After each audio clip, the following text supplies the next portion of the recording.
Hello everyone and welcome back to my Bold and Beautiful 29 YouTube channel. I hope you guys are having a wonderful day. Before we start, please hit the subscribe button and give this video a thumbs up. Ridge will choose between Taylor and Brook while Daphne pounces on Carter. At Forrester Creations, Ridge will have a choice to make now that Brook's reminded him of one pivotal fact. Since Ridge can't have both Brook and Taylor, he needs to decide who he wants to spend the rest of his life with. Of course, it's laughable to suppose Ridge will actually stick with the choice he makes for the rest of his life. That's just not in Ridge's nature, but he'll indeed pick a woman on Wednesday's B&B occasion. Despite Brook's plea to get back what they've lost, Ridge actually doesn't feel that moved by what she's been saying. Ridge will always love Brook on some position, but he's wedged on her treason and has recommitted to Taylor at this point. With all that in mind, it looks like Ridge will contend Taylor is the one he wants to be with. Brook may face the terrible sting of rejection while Taylor celebrates winning Ridge's heart, at least for as long as it lasts. Daphne will hurtle on Carter and hope he's ready to move on from Hope. Hope claimed effects were over between them, so Carter will be feeling enough down in the dumps as he gives Daphne updates on the news. Still, Daphne will assure Carter that he did the right thing by restoring Forrester power, no matter how Hope feels about it. Daphne will make some prognostications about Carter having a bright future now that he's free of Hope's influence. After Daphne tells Carter that he deserves better than Hope, she'll most likely factory another kiss on him. Daphne will make a romantic play for Carter. It sounds like they'll end up in another lip cinch. Whether Carter's ready to truly move on or not, he should appreciate the support Daphne offers. Daphne will try to make Carter see a path forward with her rather, so stay tuned. Steffi was dragooned to keep a secret while Carter's fix-it failed with Hope. At the cabin, Hope claimed Carter couldn't repair what he'd broken and mocked him for choosing a seat at the Forrester table over her.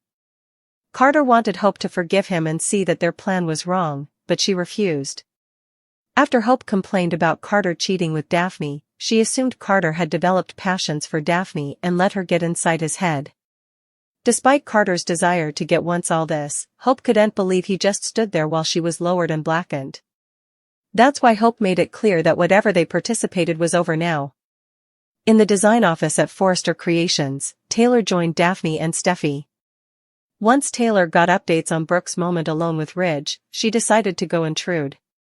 After Steffi thanked Daphne for all her help getting through to Carter, Daphne just wanted one thing in return.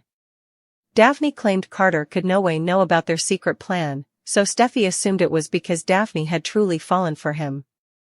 In the main office, Brook continued her plea to Ridge and felt that their love could overcome anything. Despite Brook's pain over Ridge turning to Taylor so presto and his passions of treason regarding the CEO situation, Brook just wanted to move forward. After Brook played up how important they missed each other, she leaned in for a close moment with Ridge right as Taylor appeared.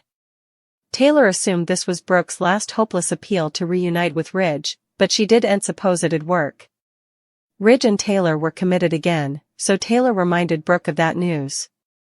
Brook wasn't ready to give up on the love she participated with Ridge.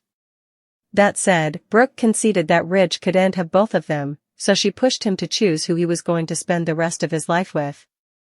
Ridge will have to decide his own fate, so stay tuned for his choice and any prognostications he'll make about what's ahead. Steffi's treason look minor. And this twist will shock everyone, the Logans, the Spencers, and the Forresters. It might indeed shock Hope herself. Until you take responsibility, Brook blat to her son Hope, I've no sympathy for you. Really, none at all. That stings. If you can't depend on your mama for support, who can you turn to? Actually, we were more taken suddenly by Brook's response than by Steffi's. Flashback how Steffi dismissed her father and forefathers' commitment to Carter, put Hope for the future on hold, and transferred Hope packing? That was clearly harsh, evocative of Stephanie's ignominious casualness for pledges she supposed unworthy in the first place. Still, for Brook to not only betray her son but also to drive the treason home with similar force is truly shocking. Also, it's worth noting that Brook's own situation is precarious. She's taking a significant threat by casting monuments.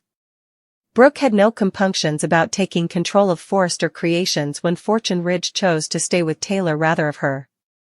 That clever initiative has clearly worked in Brook's favor. Is this really so different from what Hope prompted Carter to do after Steffi let her go?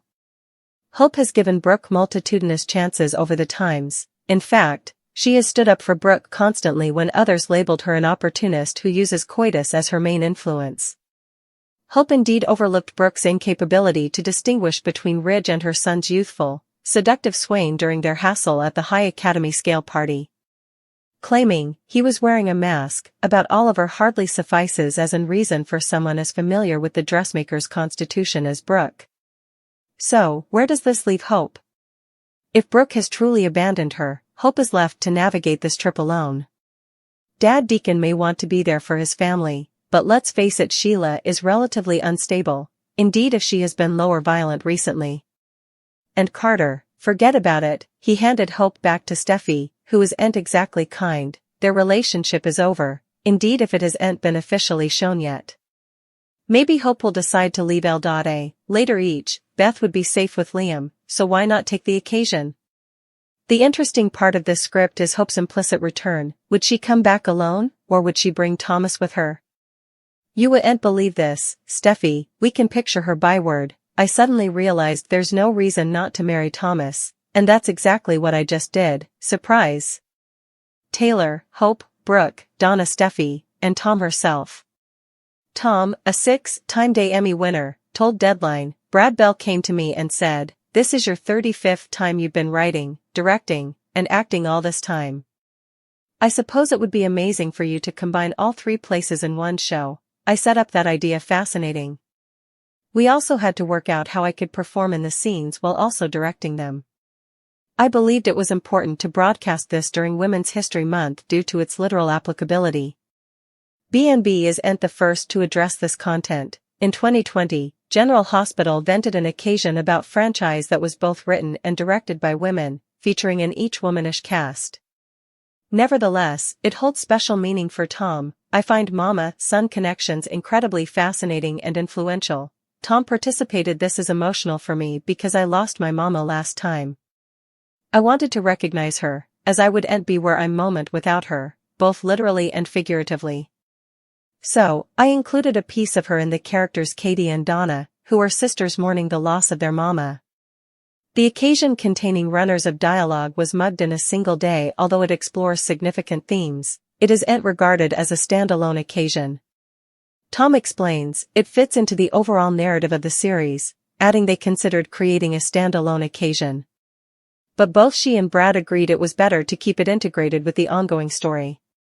Tom, who has been a protein contributor to the show since 2007, felt thankful for the followership's response to the occasion. Everyone sounded really enthusiastic about it.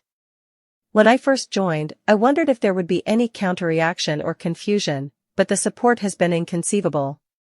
Taylor counseled Ridge Forrester and Caroline as they dealt with her leukemia opinion. After Caroline's death, Ridge was drawn to Taylor, who was seeing Storm Logan.